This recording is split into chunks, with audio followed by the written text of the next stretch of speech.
Good afternoon, everybody. This is Mack at Hearing Healthcare in Myrtle Beach, coming to you on a beautiful Wednesday afternoon. Today's topic that we're going to be discussing is earwax, okay? Also known as cerumen. Earwax is something that we all produce. A normal, healthy ear will produce earwax because what that earwax does is it will collect bacteria or dirt or anything that might be getting in your ear, and ideally it'll come out on its own. But sometimes that earwax likes to stay in the ear. It's going to get clogged in your ear. That's what we call a cerumen impaction. Okay? If you have a lot of wax in your ear, that can cause a hearing problem. So if you notice that maybe all of a sudden you're really not hearing well, could be a wax problem. That's one of the first things I check for when you come in to see me, is I check your ears. I want to see what's going on in there and if there's any wax. Okay. So what do you do if you have a wax impaction? Well, sometimes your hearing specialist or audiologist might be able to clean it out for you.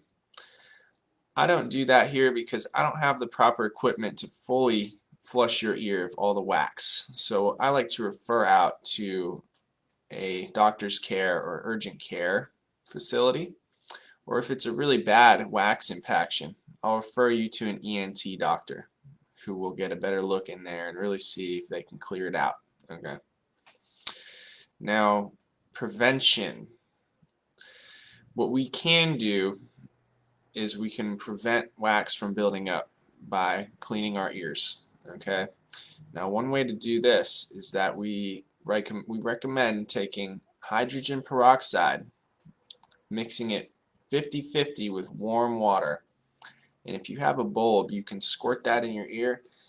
That'll help soften the wax that you have in there, and that might even drain out on its own. Okay.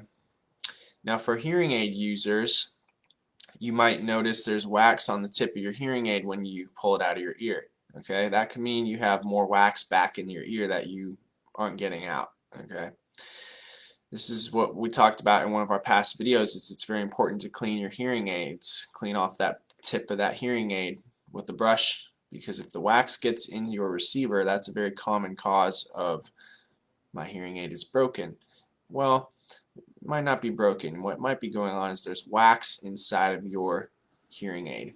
So that's something we'll be able to clean out here for you as well. Alright.